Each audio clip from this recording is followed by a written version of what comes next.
আসসালামু আলাইকুম। সাবাস বাংলাদেশ, আমাদের দেশ এগিয়ে চলুক, খালেদা জিয়া জিন্দাবাদ। আমাদের দেশ চাঁদাবাজি মুক্ত হোক। ঢাকা থেকে যদি চাঁদাবাজি মুক্ত শুরু হয়, তাহলে বাংলাদেশের প্রতিটি উপজেলা, জেলা, ইউনিয়ন, ওয়ার্ড পর্যন্ত চাঁদাবাজি মুক্ত হবে। এবং চাঁদাবাজি মুক্ত হওয়া আমাদের দরকার। এটা আমাদের জনগণের দাবি।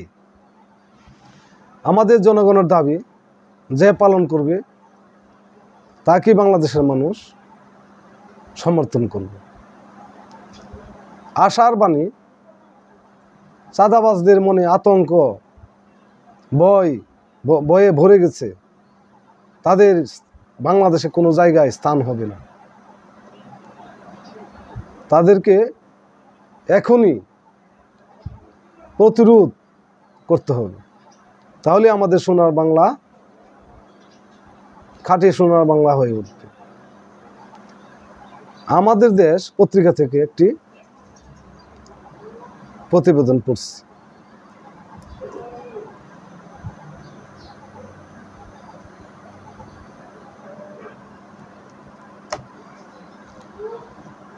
উন্নয়ন কাজে 1 পয়সাও চাঁদা দিতে হবে না। ঢাকা মহানগর উত্তরের অধীন কোনো এলাকায় উন্নয়নমূলক কাজ করতে গিয়ে কাউকে 1 পয়সাও চাঁদা দিতে হবে না বলে জানিয়েছেন মহানগর উত্তর বিএনপির যুগ্ম আহ্বায়ক এম কফিল উদ্দিন আহমেদ। সাব্বাস। তিনি বলেছেন, শুধু পয়সা কেন, কাউকে 1 কাপ চা ও খাওয়াতে হবে না, কেউ চাইবেও না। কারণ বিএনপি কখনো চাঁদাবাজি, দখলদারিতে বিশ্বাস করে না। মানুষের কল্যাণের জন্য বিএনপির রাজনীতি। বৃহস্পতিবার রাজধানীর উত্তরার দক্ষিণখানে পাকা রাস্তার উদ্বোধনী অনুষ্ঠানে সংশ্লিষ্ট কন্ট্রাক্টর ও ইঞ্জিনিয়ারকে আশ্বস্ত করে কফিল উদ্দিন কথা বলে। ঢাকা উত্তর সিটি কর্পোরেশনের অধীনে দক্ষিণখান ফরদাবাদ চৌরাস্তা থেকে শুরু করে চাপড়া মসজিদ, টিআইসি কলোনি ও জয়নাল মার্কেট পর্যন্ত এই পাকা রাস্তা নির্মিত হবে। এ সময় ঢাকা মহানগর উত্তর বিএনপির সদস্য মোতালেব হোসেন রতন, ঢাকা উত্তর সিটি কর্পোরেশনের ইঞ্জিনিয়ার শফিকুল ইসলাম প্রমুখ উপস্থিত ছিলেন। বাংলাদেশে চাঁদাবাজদের কোনো স্থান দেওয়া উচিত না। কোনোদিন চাঁদাবাজি বন্ধ হলে মানুষের শান্তি বন্ধ হবে।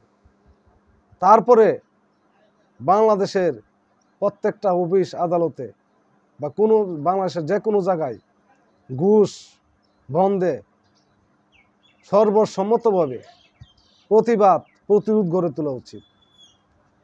কোনো ভূমি অফিসে, সাব রেজিস্ট্রি অফিসে বা বাংলাদেশের কোনো অফিস আদালতে যাতে করে কোনো ঘুষ দুর্নীতি চলতে না পারে, সেজন্য চলুন আমরা এক হয়ে প্রতিবাদ করি, প্রতিরোধ করি এবং আইনের প্রতি শ্রদ্ধাশীল হই। সবাই ভালো থাকুন, সুস্থ থাকুন। ধন্যবাদ।